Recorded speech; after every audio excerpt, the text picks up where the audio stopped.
तो राम जी का दरबार है, ये सेवा मैंने शुरू नहीं की है, उसको बढ़ाया होगा, उसको अच्छा स्वरूप देने का कार्य किया होगा। और ये व्यवस्था हमारे गुरु लोगों ने शुरू की है, उसको अच्छा स्वरूप दे रहे हैं हम। भगवान का दरबार है, जहाँ पर नित्य आरती पूजन भगवान की अर्चना वंदना होती है, वहाँ पर जो वेव्स होती है, जो हवा होती है, वो रूहानियत से भरी होती है। हम लोगों को संदेश देते हैं, लोगों को धर्म और नीति न्याय पर चलने का संदेश देते हैं, सेवा का संदेश देते हैं। और आगे यदि हम ही इसके विपरीत चलेंगे तो हमसे बड़ा गुनाहगार कौन हो सकता है। तभी पर व्यवस्था अच्छी देने का प्रयास किया गया है। पहली मर्तबा कार्यक्रम है और बहुत बड़ा एरिया है। मैं समझता हूँ अगर प्रशासन काम कर रहा है तो जम्मू के लोग कहाँ हैं, जम्मू की धार्मिक जनता कहाँ है। ये मंदिरों का शहर माना जाता है। मैं जम्मू के हर व्यक्ति को जानता हूँ, हर व्यापारी से मेरा वास्ता है। मैं उनको देखता हूँ कि सब कुछ होते हुए भी उनकी गतिविधि क्या है, जीरो है। दुर्भाग्य की बात है कि हम हिंदू जब से देश आजाद हुआ, आजाद भी हमारे कारण हुआ और गुलाम भी हमारे कारण हुआ। आज मंदिरों का चढ़ावा जो खाते हैं, इकट्ठा भी हमने किया और खाने वाले भी हम लोग हैं। ये बड़ी विषमता है और ऐसा अभिशाप हमारे लिए है। पर मैं मानता हूं जिस व्यक्ति को यह ज्ञान होगा कि मैंने मरना है, अगर उसको मौत याद होगी तो मैं नहीं समझता हूं कि वो समर्पण ही होगा। महाराजा हरि सिंह नहीं ले गए, महाराजा रणवीर सिंह जी ले गए, नहीं गए। महाराजा रणवीर सिंह को हम याद करते हैं, उन्होंने जम्मू को इतने अच्छे अच्छे मंदिर बनाए हैं। क्या जम्मू की जनता उन मंदिरों में जाती है? एडमिनिस्ट्रेशन जो काम कर रही है, मैं 2003 से इस व्यवस्था को देख रहा हूँ। मैं एडमिनिस्ट्रेशन को नहीं कोसूंगा क्योंकि वो तो काम कर ही रही है। और हम लोग क्या कर रहे हैं? अगर यही व्यवस्था कहीं सरदारों की होती, यही व्यवस्था मुसलमानों की होती तो वो रोड पर उतरे होते। परंतु दुर्भाग्य है हिंदू समाज का कि हम बात तो राम जी की करते हैं, बात तो भोले बाबा की करते हैं, बात तो माता वैष्णो देवी करते हैं, और कर्म इसके विपरीत करते हैं। बाबा भोले की अमरनाथ यात्रा चल रही है और जम्मू कश्मीर के वासियों को भी इंतजार रहता है, खास तौर पे मैं कहूँगा जम्मू वासियों को, क्योंकि जहां भी यात्रु बाहर से आते हैं सबसे पहले वो यहाँ पहुंचते हैं। और कई तरह की तस्वीरें भी हम सोशल मीडिया पे देख रहे हैं, डिफरेंट पॉइंट ऑफ व्यू भी जो लोगों के सामने आ रहे हैं कि इस बार आखिरकार क्या यात्रा ज्यादा आई है या फिर डिस्ट्रिक्ट एडमिनिस्ट्रेशन चीजों को बेहतर तरीके से संभाल नहीं पा रही, या फिर सब चीजें स्मूथ चल रही हैं। आज हमारे साथ खास बातचीत करने के लिए महंत रामेश्वर दास जी हैं, विक्रम रंधावा जी हैं, प्रमोद कपाई जी हैं, और अपनी अपनी तरफ से बड़ा बेहतर योगदान और प्रयास कि बाहर से जितने भी भक्त आए बाबा भोले के वो निराश होके ना जाएं। तो थोड़ी बातें जो है हम इनसे जरूर करेंगे।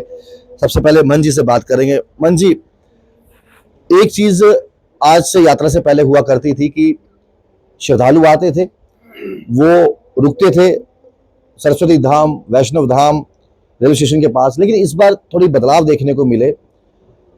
तभी रिवर फ्रंट में इतने लोग रख दिए हैं। आपको लगता है कि अगर ये कोशिश करते, जम्मू के व्यापारी वैसे कहते हैं कहीं ना कहीं हमारा व्यापार ठप होता जा रहा है, अगर ये कोशिश करते कि 20% लोग जो है वो सिटी के एरिया में रखते, 20% लोग जो है वो रेलवे स्टेशन रखते, 20% तभी रिवर फ्रंट में रखते, 5-6 जगहों पे ऐसे कर लेते जिससे सबका रोजगार भी चलता और एक जगह इतने लोग इकट्ठे ना होते। क्या लगता है व्यवस्थाएं पूरी ठीक चल रही है या अभी भी कमी पेशी जो है? सबसे पहले तो मैं आपको कहूंगा ये प्रश्न पहले का है। अब यात्रा चल चुकी है और यात्रा काफी चल चुकी है। अब इस प्रश्न का कोई जवाब नहीं बनता है। जम्मू के पॉलिटिशियन, जम्मू की धार्मिक जनता, जम्मू के सोशल लोगों का ये धर्म बनता है कि बाबा अमरनाथ की यात्रा में जो भी व्यक्ति आता है वो हमारा मेहमान होता है। और ये बड़े गर्व की बात है कि इस यात्रा का संदेश पूरे विश्व में जाता है। तो ये पहले प्रश्न होता है कि पॉलिटिशियन, धार्मिक लोग और सामाजिक लोग एडमिनिस्ट्रेशन से अप्रोच करें, क्योंकि काम तो करती है एडमिनिस्ट्रेशन, पॉलिटिशियन भी काम नहीं करते हैं। पॉलिटिशियन एक दिशा दे सकते हैं, अपनी बात रख सकते हैं कि इस ढंग से कार्य को स्वरूप देना चाहिए। ये पहले का विषय है कि 2 महीना पहले इस पर व्यवस्थित व्यवस्था के तहत एक योजना प्लान बनना चाहिए। अब एडमिनिस्ट्रेशन और जो सेंटर से गाइडलाइंस आती है उसके आधार पर एडमिनिस्ट्रेशन अच्छी व्यवस्था देने का प्रयास करता है। एडमिनिस्ट्रेशन की मानसिकता नहीं होती कि व्यवस्था खराब हो, परंतु हम लोगों का भी धर्म बनता है। हम जम्मू के लोग हैं, जम्मू में रहने वाले हिंदू हैं, और जम्मू में बोलो सारे भूखे नंगे हैं तो ऐसा तो है नहीं है। संपन्न हैं, अच्छी तरह से संपन्न हैं। बाहर के लोग आते हैं, टूरिस्ट आते हैं, टूरिज्म आता है, धार्मिक लोग आते हैं, और सब गरीब भी हैं और संपन्न लोग भी हैं।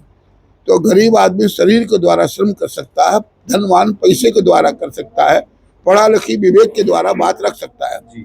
और ये पहले प्रश्न बनता है, पहले बैठकर ऐसी रणनीति बने कि आने वाले समय यात्रा में हम इस प्रकार की यात्रियों को सुविधा देंगे। मान जी, हमने एक चीज देखी है कि तवी रिवर फ्रंट में कई सारे लोग हमने परेशान देखे, लेकिन हमने जब महाजनाल गए, वहां पर रजिस्ट्रेशन हो रही थी, वहां पर लोग थोड़े संतुष्ट नजर आए, खाने की व्यवस्था थी, एसी रूम थे। हम यहाँ पर जहां आए आपके पास, हर एक के चेहरे पर सुकून नजर आता है और हर साल देखने को मिलता है। ऐसा क्या यहाँ पर है, ऐसी कौन सी दिव्य शक्तियों का यहाँ पर आशीर्वाद है कि यहाँ पर रोजाना 4 से 5 हजार लोग यहाँ पर आ रहे हैं और भरपेट खाना भी खा रहे हैं, हर वो सुविधा यहाँ पर मिल रही है। चाहो तो ये चीजें तो एडमिनिस्ट्रेशन भी मुहैया करवा सकती थी। बात ये है तो राम जी का दरबार है, ये सेवा मैंने शुरू नहीं की है, उसको बढ़ाया होगा, उसको अच्छा स्वरूप देने का कार्य किया होगा। और ये व्यवस्था हमारे गुरु लोगों ने शुरू की है, उसको अच्छा स्वरूप दे रहे हैं हम। भगवान का दरबार है, जहाँ पर नित्य आरती पूजन भगवान की अर्चना वंदना होती है, वहाँ पर जो वेव्स होती है, जो हवा होती है, वो रूहानियत से भरी होती है। तो वहाँ का वातावरण ऐसे ही स्वच्छ और शांति को देने वाला होता है। अब यहाँ की व्यवस्था ऐसी है, यहाँ राम जी की व्यवस्था है और सामूहिक व्यवस्था नहीं है। राम जी की व्यवस्था, हम राम जी के सेवादार हैं, उनके आशीर्वाद से ही व्यवस्था चल रही है। इसलिए राम जी का कह रहे वन हैंड व्यवस्था है, इसलिए इसको स्वरूप अच्छे तरीके से दिया जाता है। जहाँ धन की व्यवस्था होती है, हम ये नहीं देखते हैं कि हमारे पर कर्जा हो जाएगा, कि किसी व्यक्ति ने हमको आटा दाल दिया कि नहीं दिया, इसका हम चिंतन नहीं करते हैं। हमारी मशीनें सड़ जाती हैं, अभी 25,000 की मशीन सड़ गई, अगर 25,000 की मशीन सड़ती है एडमिनिस्ट्रेशन की, उसको लाने में टाइम लगेगा, पर हमने विचार नहीं करना है। हमने संकल्प में रखा कि जो व्यवस्था खराब होती है उसको तो स्वरूप दिया जाए। हमारे एसी सड़ जाता है, हम उसको ठीक करने का प्रयास करते हैं।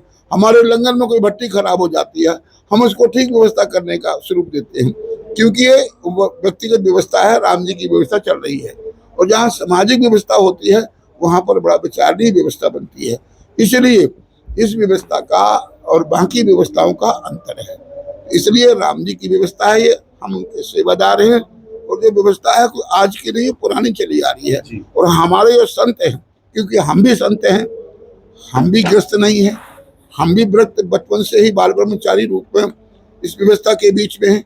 इसलिए हमारा कोशिश होती है, हम लोगों को संदेश देते हैं, लोगों को धर्म और नीति न्याय पर चलने का संदेश देते हैं, सेवा का संदेश देते हैं। और आगे यदि हम ही इसके विपरीत चलेंगे तो हमसे बड़ा गुनाहगार कौन हो सकता है। इसलिए हम वही बात बोलते हैं जो करते हैं। तो हम यही संदेश सारी मानव जाति को देते हैं, चाहे जो व्यक्ति जिस प्रकार की भूमिका निभा रहा हो वो भूमिका निभाए। और मैं ये चाहता हूँ कि जो कहे वो करे। समाज में व्यवस्था ये है कि समाज में हम बोलते कुछ हैं और करते कुछ हैं, वहाँ पर व्यवस्था खराब हो जाती है, बदलाव हो जाता है। ठीक है, तभी पर व्यवस्था अच्छी देने का प्रयास किया गया है। पहली मर्तबा कार्यक्रम है और बहुत बड़ा एरिया है। मैं समझता हूँ अगर प्रशासन काम कर रहा है तो जम्मू के लोग कहाँ हैं, जम्मू की धार्मिक जनता कहाँ है। ये मंदिरों का शहर माना जाता है। मैं जम्मू के हर व्यक्ति को जानता हूँ, हर व्यापारी से मेरा वास्ता है। मैं उनको देखता हूँ कि सब कुछ होते हुए भी उनकी गतिविधि क्या है, जीरो है। तो इसलिए मैं ये अगर यही व्यवस्था कहीं सरदारों की होती, यही व्यवस्था मुसलमानों की होती तो वो रोड पर उतरे होते। परंतु दुर्भाग्य है हिंदू समाज का कि हम बात तो राम जी की करते हैं, बात तो भोले बाबा की करते हैं, बात तो माता वैष्णो देवी करते हैं, और कर्म इसके विपरीत करते हैं। हम रोते हैं हमारा कारोबार चला गया, हमारा फलाव हो गया। अगर बीमार हो जाओ आपका शरीर चला जाएगा, दोबारा आओगे संभालने के लिए। यह बात हर जनमानस में होनी चाहिए। हमारा भी पुरानी मंडी क्षेत्र है, यहाँ पर वही हाल है किसी व्यक्ति का कोई सहयोग नहीं होगा, आके देखते तक नहीं है। हमारे अपने 150 दुकानदार हैं, वो किराया भी दे के राजी नहीं होते हैं। ये बहुत बड़ी विडंबना है, ये बहुत बड़ा अभिशाप है कि हम लोग रहते तो मंदिर की नगरी में हैं और काम कौन सा कर रहे हैं। अगर कोई व्यक्ति बोलेगा तो बोलेगा ये बड़ा बोलने लगा है, ये बहुत बढ़ चढ़ के बोलता है। सबसे बड़ी दुर्भाग्य की बात है कि हम हिंदू जब से देश आजाद हुआ, आजाद भी हमारे कारण हुआ और गुलाम भी हमारे कारण हुआ। आज मंदिरों का चढ़ावा जो खाते हैं इकट्ठा भी हमने किया और खाने वाले भी हम लोग हैं। ये बड़ी विषमता है और ऐसा अभिशाप हमारे लिए है। पर मैं मानता हूं जिस व्यक्ति को यह ज्ञान होगा कि मैंने मरना है, अगर उसको मौत याद होगी तो मैं नहीं समझता हूं कि वो समर्पण ही होगा। जब मौत का ज्ञान नहीं है, बीमार पड़ जाते हैं, लाखों रुपए के टीके लगाते हैं और भी दुनिया में बेशुमार करते हैं, इतना कुछ इकट्ठा कर लेते हैं, ले तो कोई गया नहीं है। महाराजा हरि सिंह नहीं ले गए, महाराजा रणवीर सिंह जी ले गए नहीं गए। महाराजा रणवीर सिंह को हम याद करते हैं, उन्होंने जम्मू को इतने अच्छे अच्छे मंदिर बनाए हैं। क्या जम्मू की जनता उन मंदिरों में जाती है? ये विचार नहीं बेचते हैं। क्या जम्मू के सनातन हिंदू मठ मंदिरों में कितने जाते हैं? मैं सभी को जानता हूं। ये बात कड़वी लग रही होगी और बुरी लगेगी। हम लोगों की व्यवस्था विडंबना यही है कि हम लोग करते कुछ और हैं, बोलते कुछ और है। जिस दिन हमारी कथनी और करनी में क्षमता आएगी तो मैं समझता हूं ये कोई बहुत बड़ी बात नहीं है। एडमिशन जो काम कर रही है, मैं 2003 से इस व्यवस्था को देख रहा हूं। मैं एडमिशन को नहीं कोसूंगा क्योंकि वो तो काम कर ही रही है। और हम लोग क्या कर रहे हैं, हमको चिंतन का यह विषय है। जिस दिन हम इस बात को सोचेंगे कि हम क्या कर रहे हैं तो मैं समझता हूं यात्राएं क्या जम्मू की दिशा और दशा ही बदल सकती है। जय श्री राम। बहुत अच्छी बात उन्होंने कही है।